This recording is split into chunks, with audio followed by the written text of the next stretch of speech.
Bija tāda izrāde, manuprāt, Gobskodiem, un viņi prasīja, kur Rīgā ir ļaunums. Viņi sāka pie Jaunā Rīgas teātra, tā izrāde notika, un pilnīgi visi rīdzinieki rādīja uz Vecrīgu. Tā kā es domāju, ka es savus jaunības gadus esmu pavadījis cīnoties ar ļaunumu šeit, Vecpilsētā. Es teiktu, ka mana bērnība bija laimīga.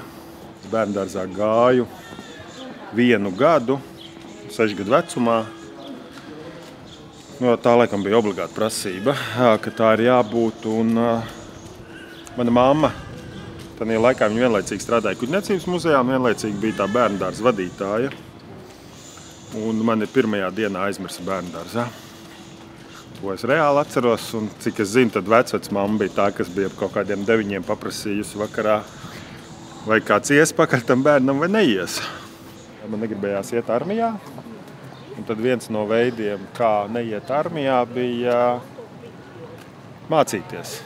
Bet tā kā man īsti nebija skaidrs, ko es gribu mācīties, tad es katru gadu iestājos kādā citā augstskolā, saņēmu dokumentu par to, ka es mācos, aiznesu uz kara komisariātu.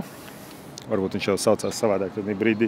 Man uz gadu atbrīvoja. Un tad bija tas viens moments, ka Girts Koknevičs, mēs ar viņu satikāmies. Kaut kur mēs satikāmies. Es gāju tā kā uz universitāti, varbūt stāties kaut kādos žurnālistos. Viņš teica, tur baigi grūti. Tur var arī netikt. Viņš teica, bet kultūras koledžā tur ņem amatieru teātra režisorus un džekus ņem visus. Es aizgāju, viņi lika. Tā kā ir šāda tipa eksāmenos bija jāskaita kaut kāda dzeja, man liekas. Es noskaitīju Ziemassvētku pantiņu, ko es skaitīju visos Ziemassvētkos mājās. Tad bija kaut kas jādzied. Es, man liekas, nodziedāju 2 rindiņas no kaut kādas ļoti... Tāda dziesma, man liekas, naktī upē pīles kliedza. Pirmās 2 rindiņas. Un tad viņi mēģināja man pajautāt kaut kādu ritmu izjūtu pārbaudīt. Es nesapratu, ko viņi vēlās no manis. Bet es tiku uzņemts. Tad mēs esam atnākuši pie vienas vietas, kur mēs karojām ar ļaunumu Rīgā. Slepenais eksperiments. Man gan ar slepeno eksperimentu saistās viņa pirmie 2 gadi, kad tur tika spēlēta industriālā mūzika. Un viņš bija ļoti atšķirīgs no tā slepenā eksperimenta, par ko viņš pārtapa pēc tam, kad tur bija house mūzika un tehno mūzika. Un mīļākā dziesma visiem bija, kāpēc man nav sarkans Mercedes un Rolex pulkstenis. Jo viena no populārākajām apreibinošajām vielām bija ekstazija tablete ar Mercedes zīmīti. Šitā bija vieta, kur reizēm nācās no rītiem nākt padoties, ka tu biji zaudējis karā ar ļaunumu un dabūt tos 1 eiro, tad bija lati. Vai drusciņu vairāk, lai varētu kaut ko apēst un iet uz kaut kādu skolu vai vēl kaut kur, jo strādāja man mamma.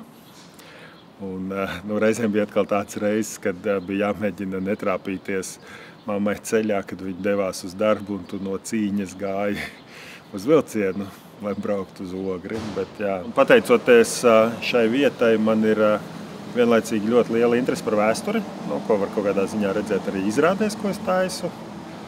Un no otras puses man ir diezgan liela alerģija pret muzejiem.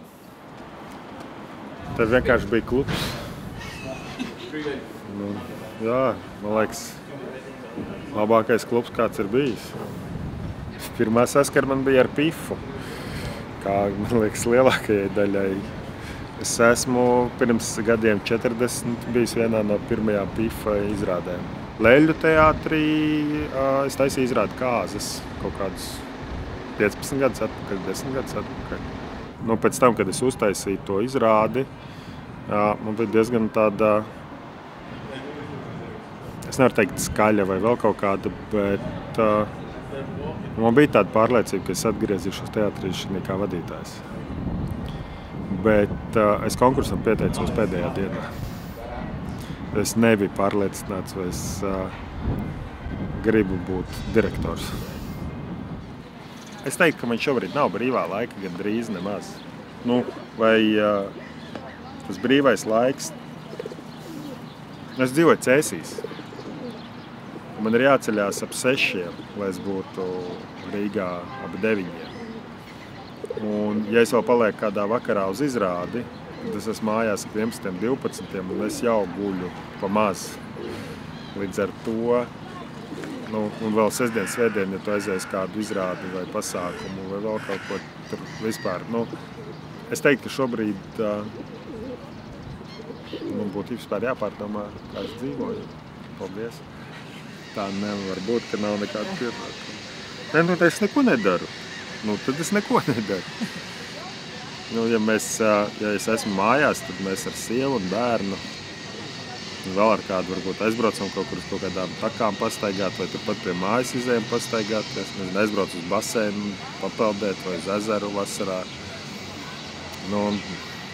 Vienreiz gadā iedod meitas vada man jāapceļ, tas svarīgāk nekā jūs. Jā. Čau. Jā, man tagad ir intervija. Jā, tieši tagad, jā. Labi, tu uzvarēji volejbolā vai ne? Jā, labi, tad mājās tiekamies. Ja? Nē, jā.